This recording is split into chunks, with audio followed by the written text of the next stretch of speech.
Welcome to Simply by Deal HQ. On this podcast, we engage thought leaders on topical issues around law and business in the most simplistic manner.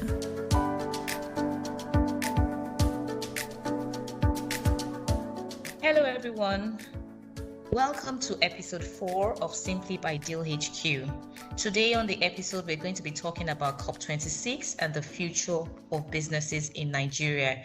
We will be focusing on our preparedness and the call to action for Nigerian businesses.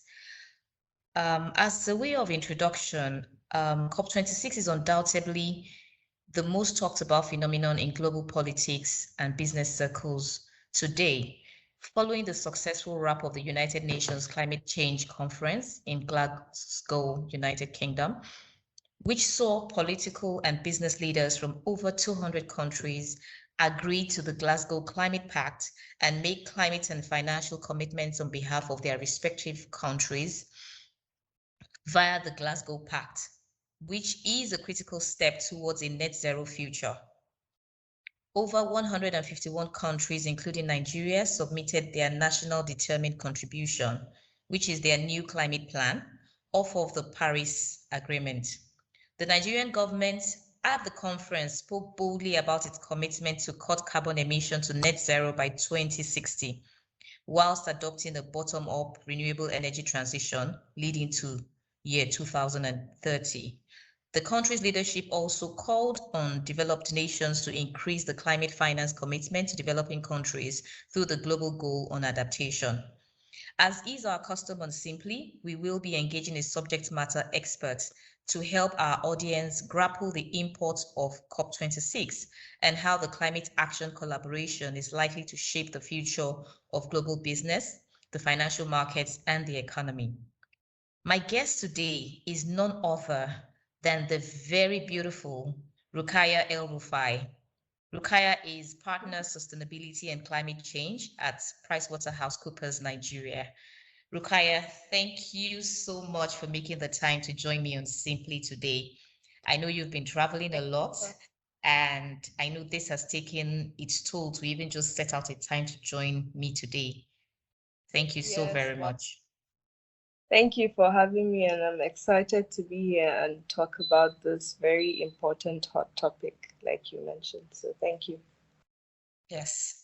So without further ado, I'm just going to jump right into it, because I'm sure that a lot of us are dying to understand the fuss about COP26 and all the other things that everybody is talking about off of the end of the United Nations Climate Conference.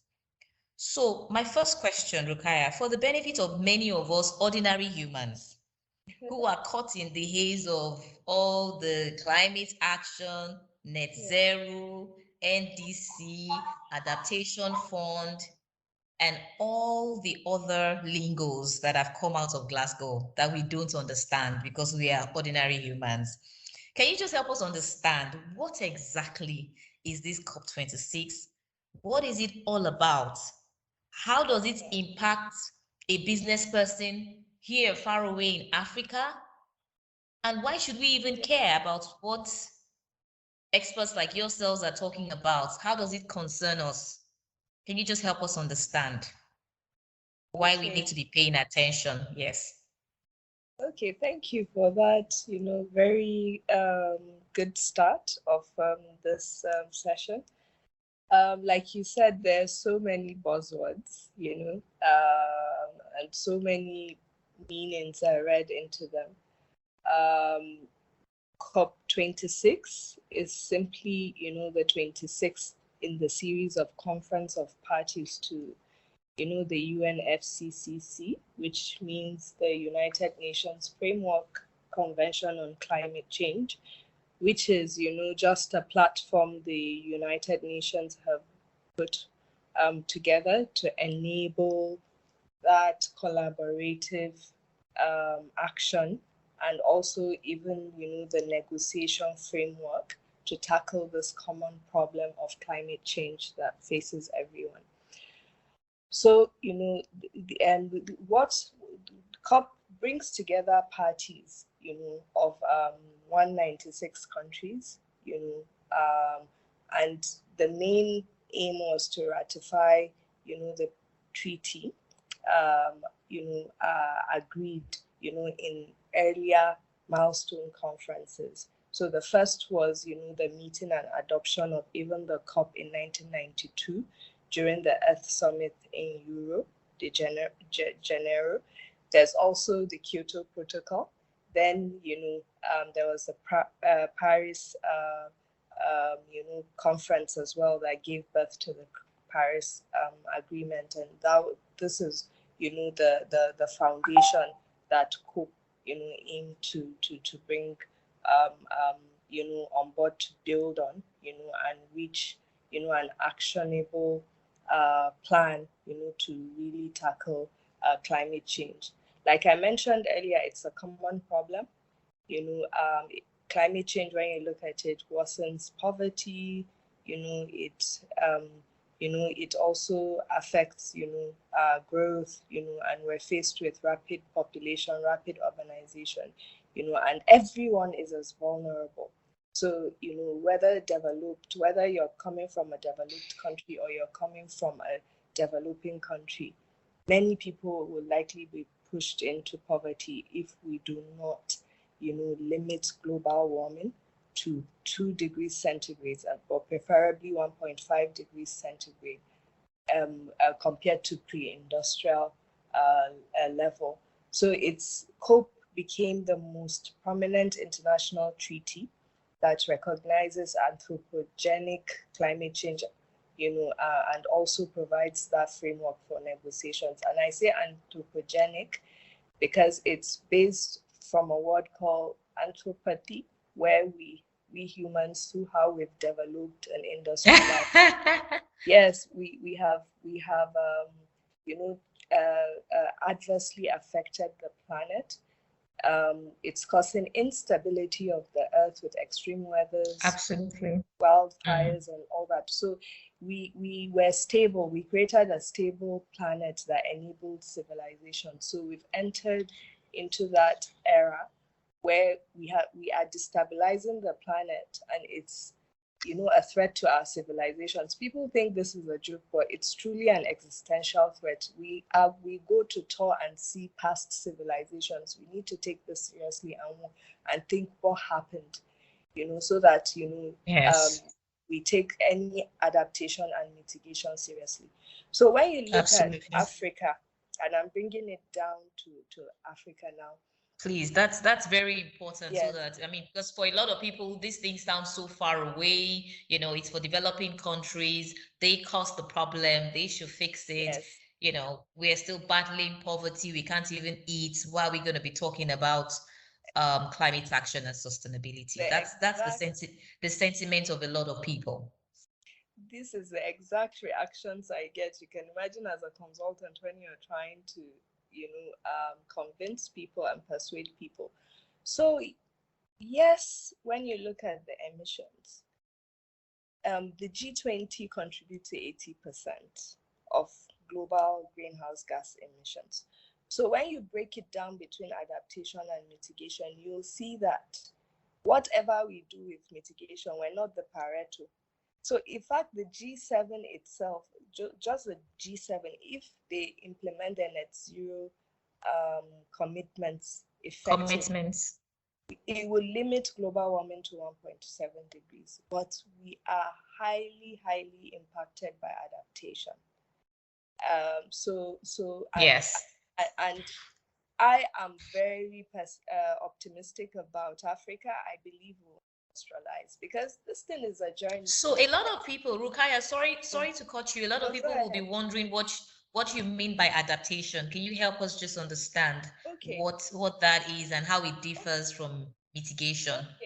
Okay, so adaptation is simply how you respond to the crisis. So in those coastal regions that they're having rising sea level, how do you build housing? How does that community adapt and create ways to thrive amidst that change? Because with adaptation, you're responding to, the crisis that has crystallized.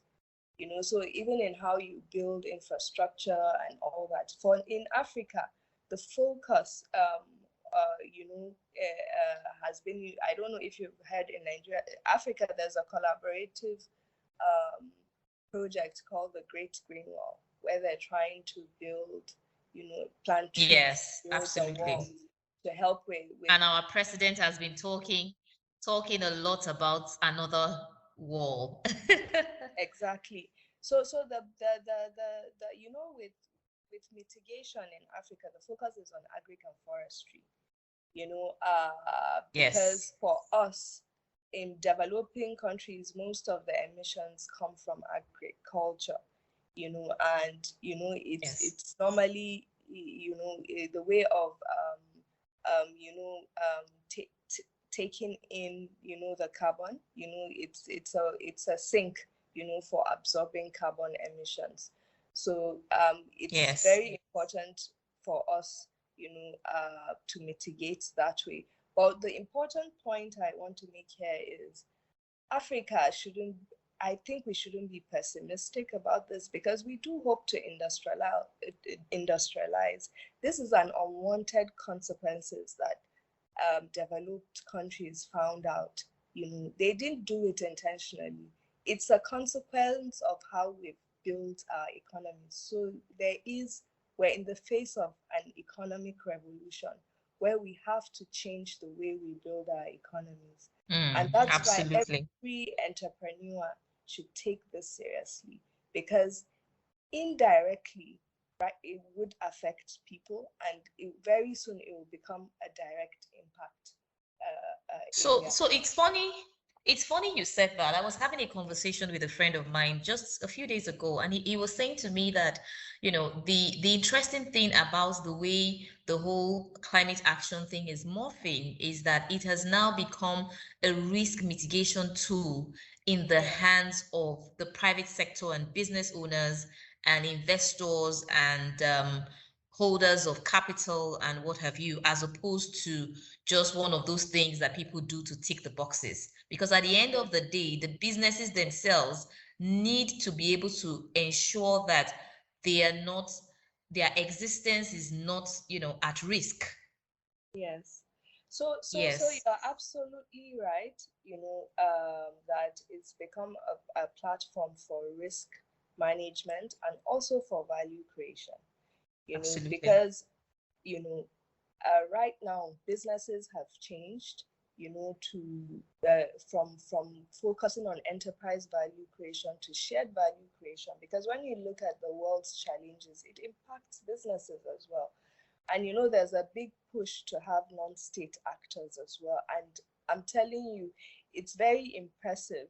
The Yes, the turnout at Glasgow from the non-state exactly. participants was really something to note. So so Was so really, what really something to note. so what we're even seeing is they're making policy irrelevant. So let me pick automotive industry. Most car manufacturers have pledged to stop producing cars based on combustible engine from 2040. So that Yes. move itself has made any policy or regulation irrelevant. Because even Absolutely. I was just going to say this is very impressive because not only were the non-state participants making commitments, on very unusually too, all the commitments they were making were time bound and very specific. exactly, because when it comes to climate change, it's very science based and target based. And the journey starts with even understanding your footprint directly and indirectly through your value chain. Then you now set targets, through, and so it's very fact based and data driven. So Yes. you're identifying initiatives that will help you achieve, and there's a lot of innovation required. And Okay. yes, so So I'm going to have to move the conversation back to Nigeria now because of okay, the timing constraints that we have. I know we can stay on this topic for God knows how long and just keep talking because there's so much to say. So okay, at the conference, our president, the president of Nigeria, President yeah, Muhammadu Buhari, went to the conference and spoke very boldly about the Nigerian commitments Yes. Of course, which was also very time bound. This was commended by a lot of world leaders, but Yeah. I know that a lot of people share sentiments around our commitments being unrealistic, overly ambitious, and all of that, because Yeah.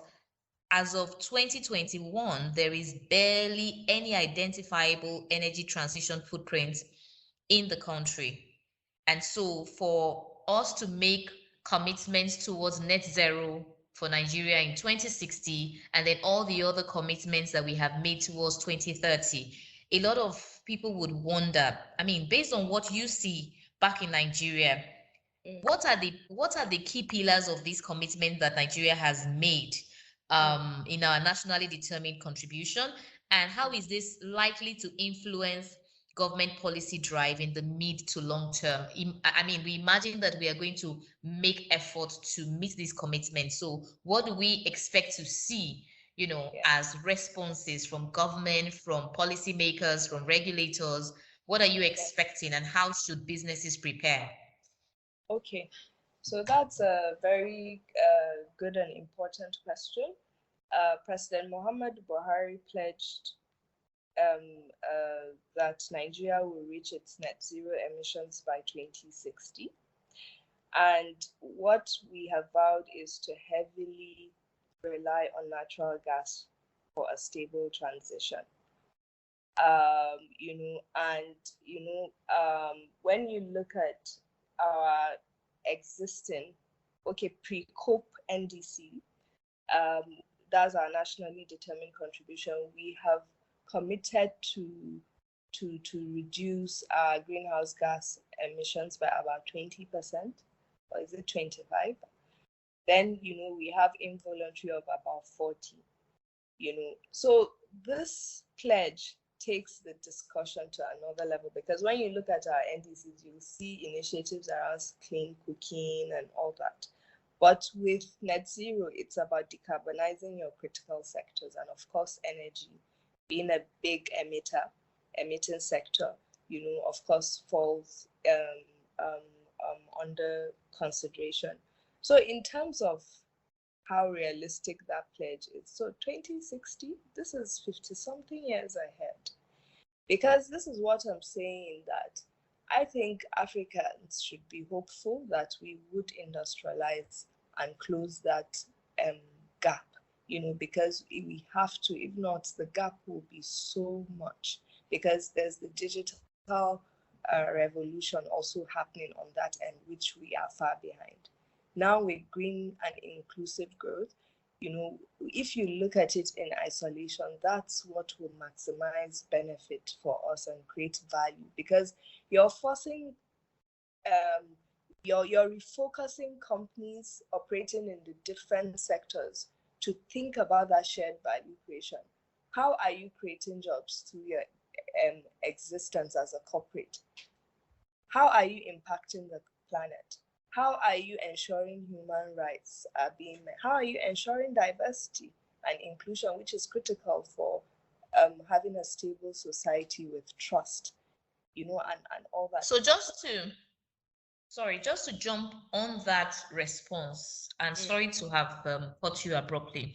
I was having a conversation also at a board meeting I was at about a week ago, and one of the directors was saying to me, and this is a sentiment that a lot of people share, and he was saying that all of these developed economies built their economy off of the back of industrialization, which is costing the world so much now, right? But now that a lot of them have been able to cycle through some of the difficult economic evolutions that many of these nations have gone through, and are now in a comfortable place, it's easy to start having conversations around climate action. So that's Going green is extremely expensive. Already here, a lot of African nations are in significant debt position, having funded infrastructure off of the back of loans from DFIs, multilaterals, and the rest of them, some which are going to take us the next decade or two to pay out, right? And now our drive to decarbonizing our economy is going to make us have to begin to rethink, redesign, and restructure our infrastructure.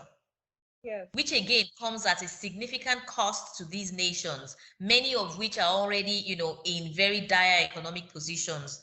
So how do we work out, the balance and the fairness, across the world from that perspective? Is Africa being made to pay the cost for, some of the benefits that the developed countries are enjoying? I mean, you spoke and said that, some of these developing countries, the G20, they're responsible for 80% of, global carbon emission, or global green gases, as it were. So where is the fairness in this, and are these sentiments right or wrong, and how do you as an advisor manage these sentiments and get people to, redirect their focus to shared values and our existence, as it were?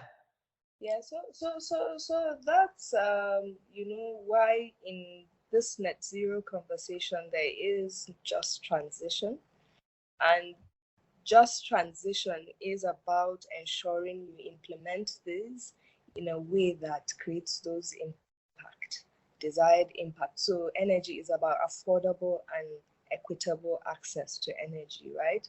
When you look at, it's about creating jobs. This is what sustainability is all about. And the ideal is you're achieving growth with low carbon index. So your GDP is growing and your carbon intensity is going down. Like you rightly said, because this is a new area with a lot of innovation happening. So a lot of the solutions are not that they're not that affordable and viable to implement at scale. But this is my take.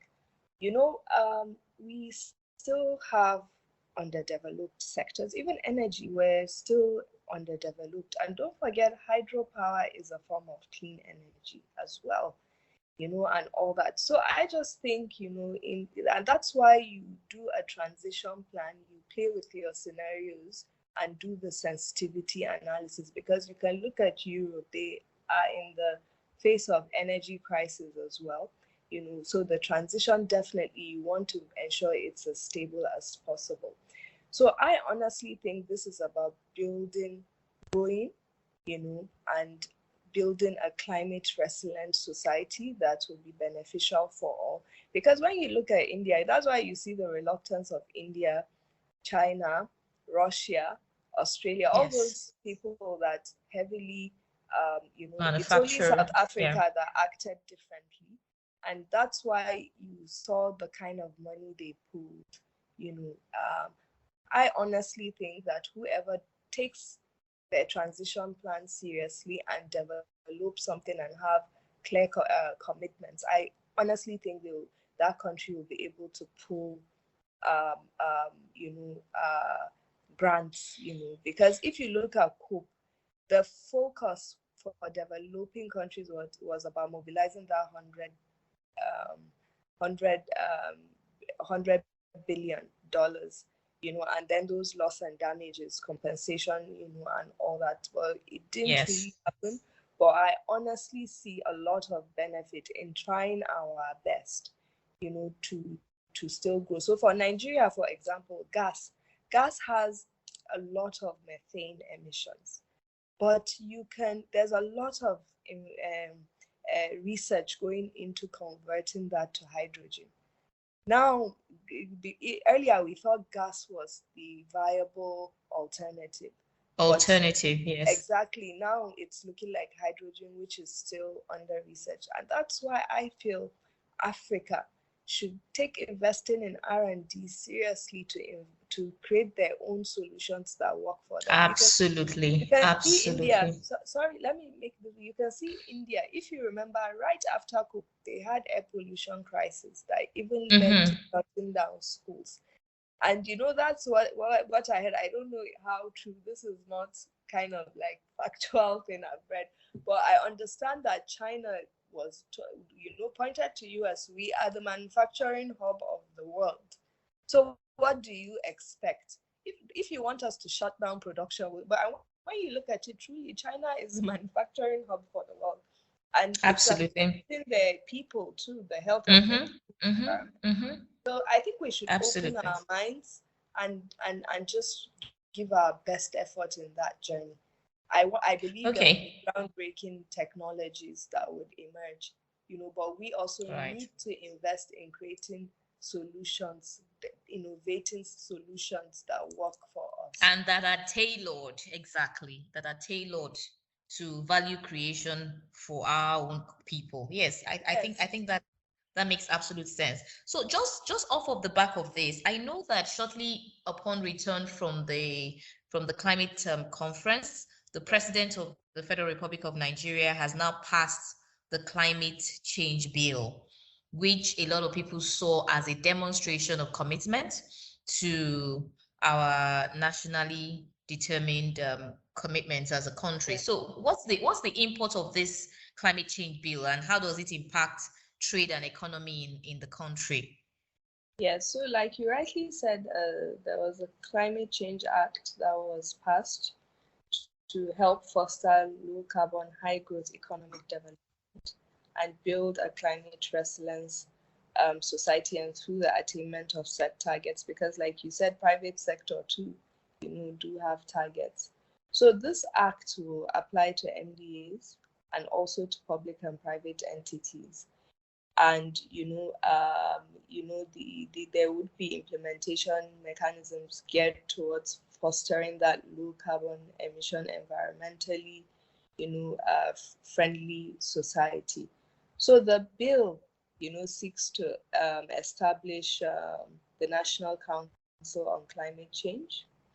They will make policies. They have a mandate to produce a climate action plan for the country, which, of course, will aim to get us to that net zero destination. And, there is also the provision of a climate change fund to help with some of the mitigation and especially the adaptation that will be maintained by that council. And, of course, the success of this relies on non-state actors. So when you look at this, let's pick the climate change fund, for example. If it's me, I would put carbon taxes to fund this, especially to fund the adaptation initiatives, because, it's the emissions that is causing some of these, and that's what you want to curb. Of course, there will be fines and charges. There will be a lot of laws and regulations, because the MDAs would also, require to decarbonize, to regulate those decarbonizations. So transport would be required to help with accelerating mass transport, for example. Energy would have to work, regulate how to manage that transition. So I think there will be a lot of regulations. Many people are pushing for carbon taxes, because even PwC did a study. If you fix carbon trading, right, and have the frameworks and all that, it will reduce carbon emissions by 12%, in total. So, there would be regulations with incentives, and all that to help actualize, the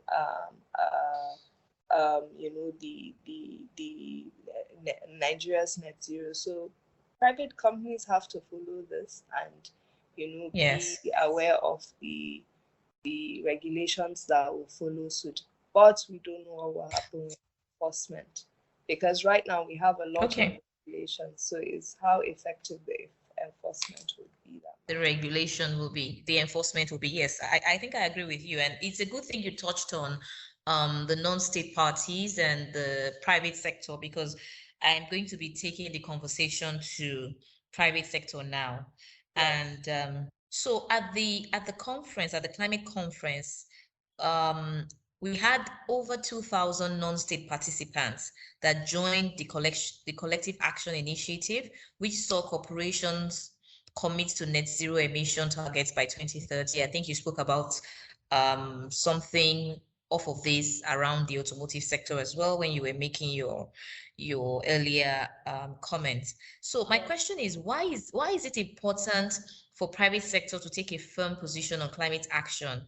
And how quickly do you think that this call to action will gain penetration in sub-Saharan Africa, given the perennial issues of poverty, lack of infrastructure, governance inefficiency, I beg your pardon, cost of energy, the cost of doing business, and all the other nuances that we're dealing with? How do you think it will catch on in Africa? What do you see in your, what do they call it now? Is it your crystal ball, or how are you reading this playing out in Africa? Yes, so one of the main goals of COP26 was collaboration and, enhanced international cooperation between non-state actors. And I think, when you look at what came out of it, you can say that probably the private sector even did better than governments, because there were quite clear laggards there, that were resisting or, reducing, some of those commitments. Like you saw coal and the way India and China pushed for facing down and not facing out and all that. But for private sector, I would say, because I think probably private sector, a lot of, you can, like I said, you can either be at compliance or value creation, and a lot of private sector actors get that you can actually, create value, and there are many opportunities to be made in actually embracing net zero. When was it? I was looking at, I think I was preparing for a conference, and I saw, there are fintechs that, have created mortgages for greening your house, so you can take a mortgage to change your lights to energy efficient, and you can imagine in the long run, your operating expenses will go down because will drop. Absolutely. There's savings in Absolutely. that, and all that. So I honestly think, the supply chains would disrupt, the global supply chains. Absolutely. Access to quality partners, investors, they value this, they are worried about, climate risks and how it will impact their portfolios. Your ability to attract finance, there's a lot of greening happening in economy, finance, assets, everything is green. Is the new color now. Is the new language. Absolutely. Yes. And your ability to pull talent as well. So there's a lot at stake for private sector as well, and to be able to participate effectively in supply chains, to be able to partner with quality investors, access cheap finance, because the more ESG fit companies are able to access finance cheaper. Yes. There's just a lot, and you can create products, green products. You can see the way banking, a lot of innovation is coming out in a bid for financial inclusion, for example. Yes, absolutely. And I just think that this is the solution for ending poverty, and we are in a very good position to attract carbon offsetting programs, because there are ways you can reduce the carbon directly, but if you can't, the residual amount, you can offset it. So I think a lot of Africans can pitch, to be able to have programs that developed companies operating in developed countries can invest in and claim that offset. And impact investing is becoming huge, and yes. I think if we take all this seriously, we can access impact funds. With cost of energy, I honestly think probably mini grids might be a cheaper solution. We have high abundance of sunlight that can actually So solar mini grids, solar mini grids, solar mini solar grids. powered mini grids. Yes, Okay. and you have little things for rural electrification that can mean a lot Yes. and make a lot of difference and just start stimulating the economy, and also I Okay. think there's a lot to gain, by private companies, if you embrace, net zero. Rukaya, you've said a lot about capital mobilization. I just wanted to put this in a bit of context because I think this is the biggest sell to the private sector, and this is the biggest call to action to the private sector, that your access to capital and your access to skills and personnel may actually be impaired in the next couple of years if you do not position or take seriously, sustainability and the rest of what we're talking about. So just to put this in context, over 400 investor firms holding about 130 trillion of the world's investable capital committed in Glasgow to aligning their portfolio to net zero by 2030. What does this even mean? I mean, it seems like a ginormous size of capital, and if the target date is 2030, that they would align their portfolio to net zero by 2030. What does this mean? What does this really even mean in the context of global capital and the international financial markets? I'm reading this to mean if you're not aligned, you may not be able to access capital in the next couple of years, right? Absolutely. How does it cascade down to the everyday man on the street in Nigeria? I mean, we need to be able to, help them understand that, okay, if the major capital aggregators are doing this, then of course your banks won't get money. How can we create a picture that comes home to the everyday man, how this would really impact them? It means cost of things will rise, because when your cost of capital, there'll be a limited pool of investors, which I would be so surprised to see if there are investors that would not also eventually align. So even if that pool of capital exists, it would be very expensive to access. So I think, it's going to, drive cost of operations and all that. And that translates, of course, last mile to that consumer. So as a common man, this is what it means. As a company, I think this is enough to even make people jump and create and start taking net zero serious. Even us, there was a team that reached out, they were bidding for something, and their requirement was climate policy.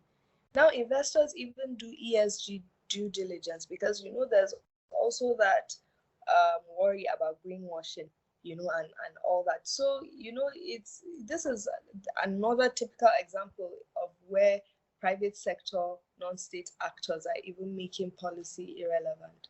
So for you to access, you would have to meet those requirements. And even Yes. rating agencies incorporate ESG metrics. Yes.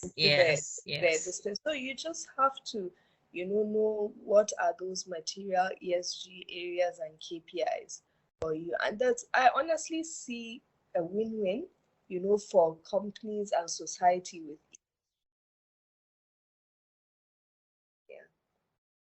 Yes, this is really, really very interesting that you mentioned.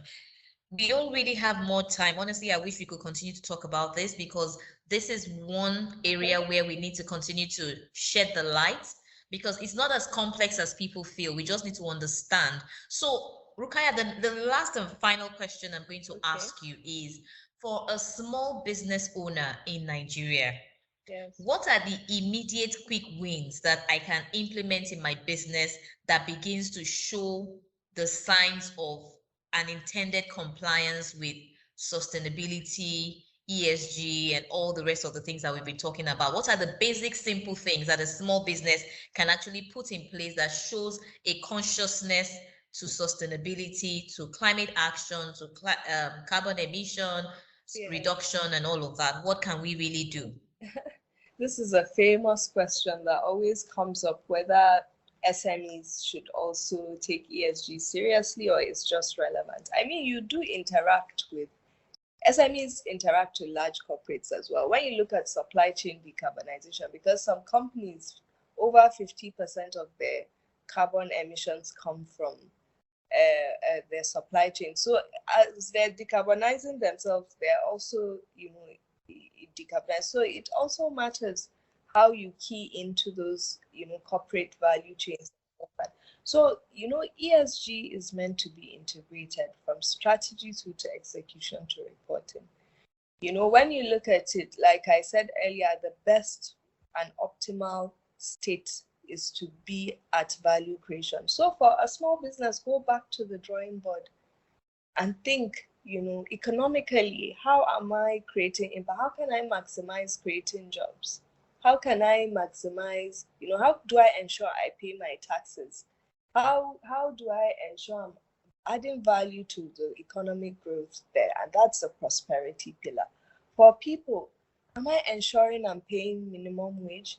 What's the kind of rights that I'm giving my employees? How am I developing them?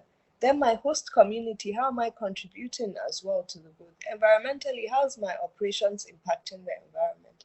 How do I handle my waste? How do I ensure good health and safety in my office? So you see, these are day to day.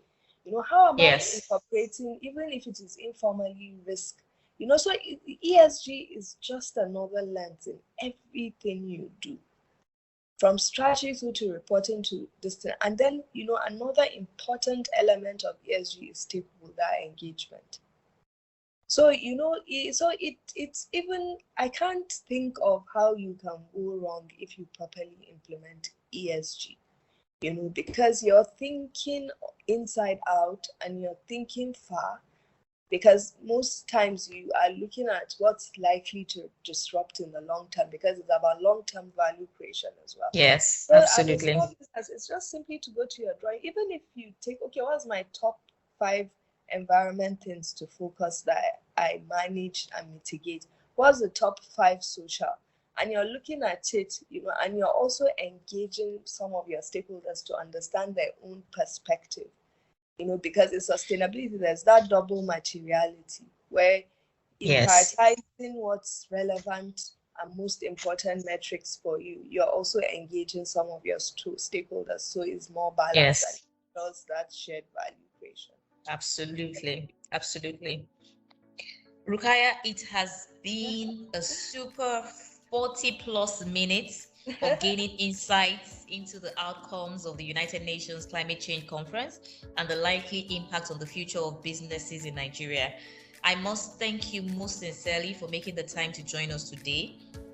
And also to our audience, thank you for being a fabulous audience. Remember that the conversations continue on our social media handles.